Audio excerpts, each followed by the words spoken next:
अवाजी समातुन ताई radio voice of Sindh London. नामियारो सियासतदान अदीब काजी फैज़ मोहम्मद 23 नवंबर 1908 ते हालानी ज़िले नुशर फ़िरोज़ में जाओ। हुन इब्तदाई तालीम हालानी मां पिराई, जॾहिं त सानवी तालीम हालानी खैरपुर मीरस नुशर फ़िरोज़ जे स्कूलनि मां वरिताई।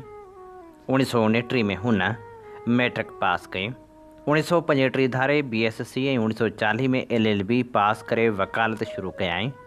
काज़ी फैज़ मोहम्मद अमली सियासी ज़िंदगी 1919 में खिलाफ़त कांग्रेस जी हलचल में हिस्सो वठण सां शुरू कई।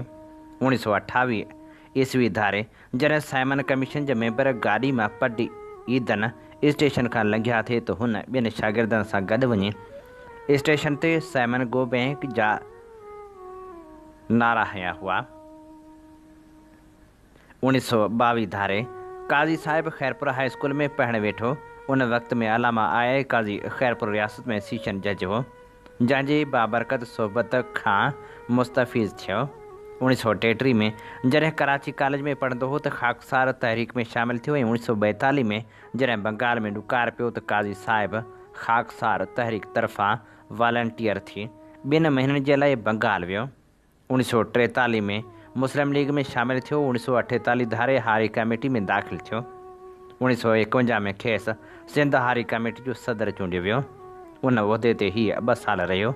1952 धारे मियाँ इफ़्तिख़ारुद्दीन सभिनी क़ौमपरस्त कारकुननि खे आज़ाद पाकिस्तान पार्टी में शामिल करण जी कोशिशि कई त काज़ी साहिब बि उन में शामिल थियो। 1956 में अवामी लीग में शामिल थियो ऐं उन्हीअ जे सिंध लाइ जनरल सेक्रेटरी ते कमु करणु लॻो। उन वक़्तु हुसैन शहीद सहरवर्दी पाकिस्तान जो वज़ीर आज़म हो, जंहिं वन यूनिट जे फ़ाइदे में बयान ॾिना ऐं ख़ारजा पॉलिसी में अहिड़ो रवैयो इख़्तियार कयो जेको अरब क़ौमपरस्ती जे ख़िलाफ़ हो। उन्हनि ॻाल्हियुनि तां काज़ी साहिब केतिरनि ई दोस्तनि समेत अवामी लीग तां इस्तीफ़ा ॾेई ॿाहिरि निकिरी आयो ऐं पाकिस्तान नेशनल पार्टीअ जो मेंबर थी कमु करणु लॻो। कुझु वक़्त खां पोइ नेशनल अवामी पार्टी ठही त काज़ी फैज़ मोहम्मद सिंध नेशनल पार्टी जो जनरल सेक्रेटरी थी कमु करणु लॻो।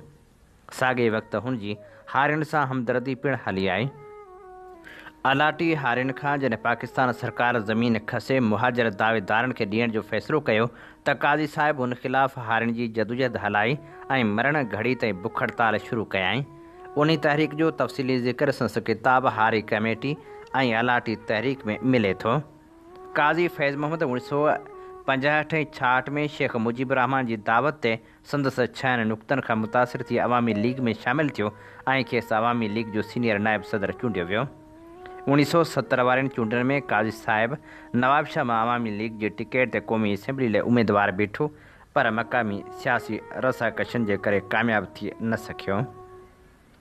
1971 में बांग्लादेश जे ठहण खां पोइ काज़ी साहिब जो कंहिं बि पार्टी सां वास्तो न रहियो ऐं पाण कुझु वक़्तु मुल्की हालतुनि जे अबतरी सबबु बांग्लादेश ऐं पोइ इंग्लैंड में जलावतन थी रहियो। जितां मोटण खां पोइ ज़ुल्फ़कार अली भुट्टे खेसि कुझु अरसो नज़रबंदि करे रखियो। काज़ी साहिब पंहिंजो पोयों वक़्तु नवाब शाह में वकालत कंदे गुज़ारियो ऐं 13 अक्टूबर 1982 ते 74 सालनि जी उमिरि में वफ़ात कयाई। काज़ी फैज़ मोहम्मद अलामा आया काज़ी जी सोबत में रहियो। हू हिकु सचो सूफ़ी, सिंध जो शिदाई हुअण सां गॾु हिकु फ़लसफ़ी, मुफ़कर, नावल निगार, शाइर, मौसीक़ार ऐं सिंध वाद आर्टिस्ट हो। काज़ी फैज़ मोहम्मद पहिरियों अदबी मज़मून 1931 धारे लिखियो हो। हुन पंहिंजो पहिरियों नावल जिनसार 1954 में सखर जेल में लिखियो। संदसि छपियल किताबनि में जिनसार नावल, मुंहिंजो ख़्वाब, 2222 नावल, सूरन संदी सेज, अलामा आया काज़ी, हारी कमेटी ऐं अलाटी तहरीक, अणजाण नावल, दर्दन संदो दास्तान, मुंहिंजो सफ़र, आतम कथा ऐं ॿिया किताब शामिल आहिनि। काज़ी फैज़ मोहम्मद बाबति नामियारो अॻवान सुबुह ज्ञानचंदाणी लिखे थो। काज़ी फैज़ मोहम्मद सां मुंहिंजी गहराई 1953 खां पोइ घणी थी।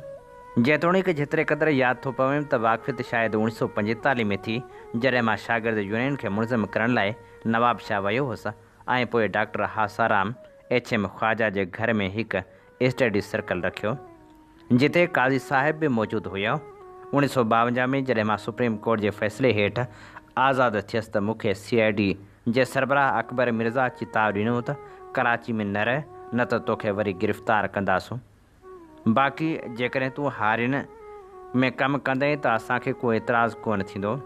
पोइ मां हारी कमेटी ऐं कम्युनिस्ट तहरीक में कमु करणु शुरू कयो।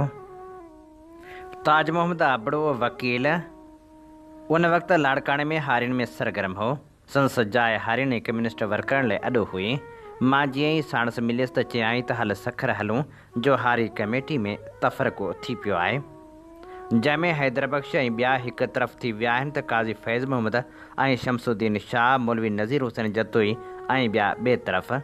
मां शमसुद्दीन सां गॾु हुयुसि, जेको मुंहिंजो 1941 में वकालत लाइ पहिरें साल में मुंहिंजो हम क्लासी हो, ऐं हुन ई काज़ी फैज़ मोहम्मद गॾिजी हिकु हारी प्लेटफार्म ठाहिण लाइ मंझता ॾिनी। जल्दी 1953 जूं सूबाई चूंडूं बि मथां अची वियूं।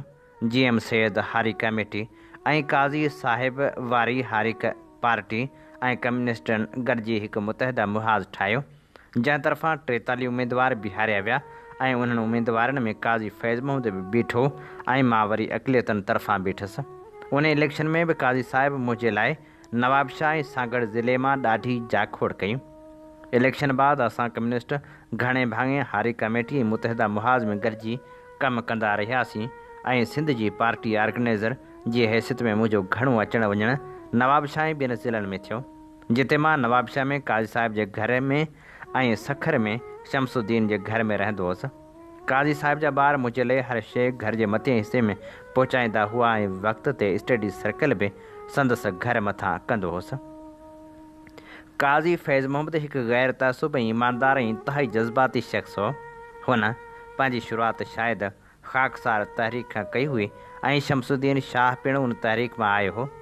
काज़ी फैज़ मोहम्मद हिकु वफ़द वठी बंगाल बि वियो हो, जॾहिं उते अणविरहायल हिंद में ॾुकार पियो हो।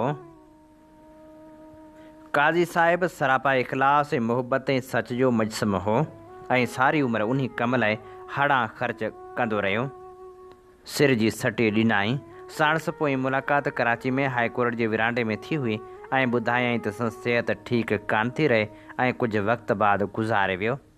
काज़ी साहिब जी दोस्ती बिना सियासी तअसुब जे मौलवी मुआज़, जेको वॾो हकीम दीनी आलम हुयो, हारियुनि ऐं कम्युनिस्ट वर्करनि सां हुई। मूंखे न रुॻो पाण पर संदसि घर भातियुनि इज़त मोहबत ॾिनी ऐं असांजी दोस्ती तमामु गहरी हुई। शायदि उन करे बि त मां भॻोड़ो न थियसि, बल्कि पंहिंजूं समूरियूं क़ुवतूं मूं सिंध लाइ वक़्फ़ करे छॾियूं। इहा ई हालति काज़ी साहिब जी बि हुई।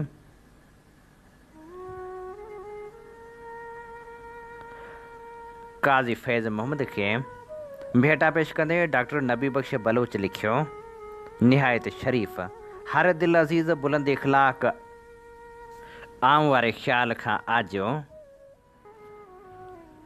नेठो ऐं निमाणो, इरादे जो पुख़्तो, असूल जो पको, ख़िदमत ऐं क़ुर्बानी जो क़ाइल, सिंध जी ग़रीब अवाम जो ख़ैर ख़्वाह, मुल्क ऐं क़ौम जो दर्द रखंदड़, दोस्ती निभाईंदड़ ऐं सॾ सां गॾु सॾ ॾींदड़, उहो हो काज़ी फैज़ मोहम्मद मरहूम।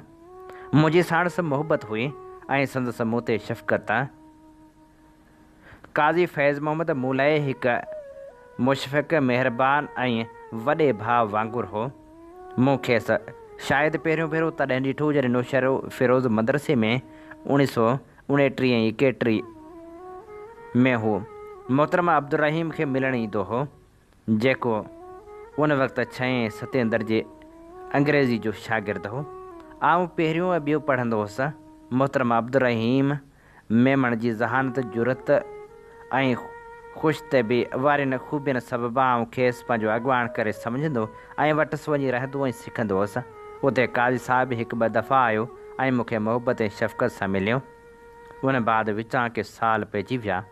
1935-36 में आउं कॉलेज पढ़णु वियुसि ऐं DG सिंध कॉलेज कराची, पोइ इस्लामिया कॉलेज में दाख़िला वरिती। मोहतरमा अब्दुर्रहीम मेमण उन वक़्तु NAD इंजीनियरिंग कॉलेज में ॿियो साल पढ़ंदो हो ऐं लेस्ली विल्सन मुस्लिम हॉस्टल में रहंदो हो। मूंखे बि उते कमरो मिलियो। काज़ी फैज़ मोहम्मद पोइ उते अची रहियो। शायदि ला कॉलेज में पढ़ंदो। कॉलेज वारे उन दौर खां वठी काज़ी साहिब सां संगत ऐं रफ़ाक़त थी। काज़ी साहिब जे पुख़्ते इरादे, तामीरी जज़्बे, सॼण पाई ऐं शफ़क़त सबबा संदसि मुहबत भरिया दास्तान दिल ते नक्श थियल आहिनि। नवाबशाह सां वास्तो रखंदड़ नामियारो शाइर वसीम सुमरो लिखे थो, मूं लिखण जी शुरूआत 1979 खां कई हुई। थोरे अरसे में सिंध जे ॿियनि केतिरनि अदबी शख़्सियतनि सां गॾु मुंहिंजी ॾेठ वेठ साईं काज़ी फैज़ मोहम्मद सां बि थी चुकी हुई। अॼु जिते ग़रीबाबाद नवाबशाह में फैज़ मेडिकेयर आहे, उते उन ज़माने में काज़ी फैज़ मोहम्मद जी ज़ाती रिहाइश हूंदी हुई, जंहिंमें हिकु कुशादो कमिरो हूंदो हो जिते मां साणुसि मिलणु वेंदो हुअसि। उते हुन खां सवाइ ॿिया हुन जे पढ़ण जा किताब हूंदा हुआ। शायदि उहे पढ़ी हू पंहिंजी अकेलाई जो उन वक़्तु ग़म ग़लत कंदो रहंदो हो। 1980 दौरान काज़ी फैज़ मोहम्मद खे आऊं संदसि सफ़र जी यादनि में वेढ़ियल ॾिसंदो हुअसि। उन ज़माने में हू शाइरी कंदो हो, बल्कि हू उन शाइरी खे अनवर बलोच जी प्रेस ते कंपोज़ बि कराईंदो रहंदो हो। जॾहिं साणुसि मिलंदो हुअसि त हूअ मूंखे पंहिंजी शाइरी झुंगारे बि ॿुधाईंदो हो। मूं अञा ताईं संदसि ॿई नावल जिनसार ऐं 2222 न पढ़िया हुआ, जिन जी तारीफ़ जी ख़ुशबू अदबी माहौल सां गॾु मूंखे बि वासे छॾियो हो। मूं अॻिते हली उहे ॿई किताब पढ़िया, जिन मां जिनसार नावल हक़ीक़त निगारी ते बीठल आहे, जॾहिं त 2222 नावल तस्वीरियत ते आधारियल आहे। मूं लाइ ॿई नावल उमेद तरफ़ उन्हनि निकिरंदड़ ॿिनि रस्तनि वांगुरु आहिनि, जिन मां हर हिक जी पंहिंजी अहमियत ऐं अफ़ादियत आहे। ही ॿई नावल ॿीहर छपराए उन जे नई नस्ल सां शनास कराइण जी अशद ज़रूरत आहे। बराबरि काज़ी फैज़ मोहम्मद हिकु बरजस्तो सियासतदान ऐं हिकु बेबहा कलमकार बि हो, पर मुंहिंजे यादनि में जेके हुन सां घारियल 2 साल महफ़ूज़ आहिनि, उन्हनि में हू हिकु शाइर हो।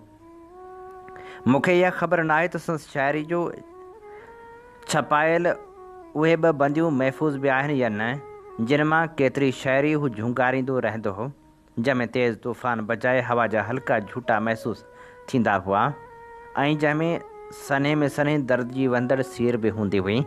हू झुंगारींदे झुंगारींदे ख़ामोश थी वेंदो हो ऐं मूंखे सम्झाइण शुरू थींदो हो त जीअं इंसान जूं मुख़्तलिफ़ सूरतूं आहिनि, तीअं राग जूं बि मुख़्तलिफ़ शक्लियूं आहिनि। मां हुनजे उन राग जे ॿुधायल शक्लियुनि खे भरिसां भित ते टंगियल तस्वीरुनि में ॾिसण जी कोशिशि कंदो हुउसि, जिते हेठि दरी में ॿियनि किताबनि सां गॾु हिकु किताब राग सागर पिणु रखियल हूंदो हो। मूं तमामु देरि सां साईं जीएम सैद जे हिकु मज़मून में पढ़ियो त साईं काज़ी फैज़ मोहम्मद मशहूरु गायक अलहरीने नूनारी जो शागिर्द बि हो। शायदि उन खेसि क्लासिकल राग जी सुञाणप अता कई हुई। मूं काज़ी फैज़ मोहम्मद जे विछोड़े खां पोइ काज़ी फैज़ मोहम्मद जी शाइरी जे नाले सां हिकु मुख़्तसर मज़मून बि लिखियो हो, जेको सुहेल सांगी हिकु नोट सां कराची में शाया थींदड़ हिकु अख़बार में शाया कयो हो। 1981 में इमदाद मेमण जी मदद सां असां साईं काज़ी फैज़ मोहम्मद जी शायदि आख़िरी सालगिरह होटल कैफ़े शिराज़ जे अंदरे लाउंज में मल्हाई हुई। उन सालगिरह जी हिकु सुरमई शाम मूंखे अॼु बि यादि आहे। मां साईं खे संदसि जाइ तां खणणु आयो हुउसि। हूअ ॾिनल वक़्त ते पंहिंजी पीरसनी उमिरि में बि तयारु वेठो हो।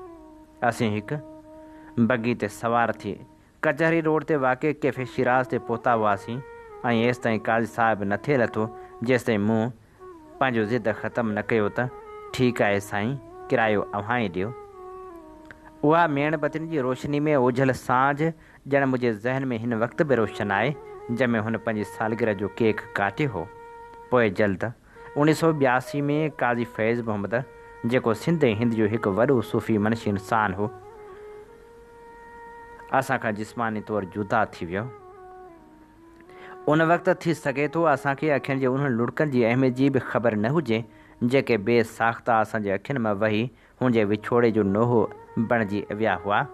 पर सुत थी जॾहिं ॿियनि सां गॾु मूं बि काज़ी फैज़ मोहम्मद जी गुज़िरियल ज़िंदगी जो अभ्यास कयो त मूंखे ख़बर पई त मां केॾो त निढड़ो माण्हू हुअसि, जंहिंजे नसीब में निंढे खंड जे हिकिड़े तमामु क़दावर शख़्सियत जी वेझड़ाइप लिखियल हुई। उन वक़्तु मुर्तज़ा शाल ऐं ॿियनि दोस्तनि पारां हालाणी में काज़ी फैज़ मोहम्मद जे 40 जे मौक़े ते करायल तज़ियती मिड़ाके में मां बि शामिलु थियो हुउसि। पर सच ही आहे त काज़ी फैज़ मोहम्मद उन्हनि जहिड़नि किरदारनि वांगुरु रहियो आहे। तारीख़ जिन खे कॾहिं बि मारे न सघंदी आहे। उन करे मुंहिंजी नज़र में साईं काज़ी फैज़ मोहम्मद बि जुग जुग जीअंदो रहंदो। संदसि जलायल फ़िक्री जूत अॼु बि जरकंदड़ आहे। अवां जी समातुनि ताईं radio voice of Sindh London.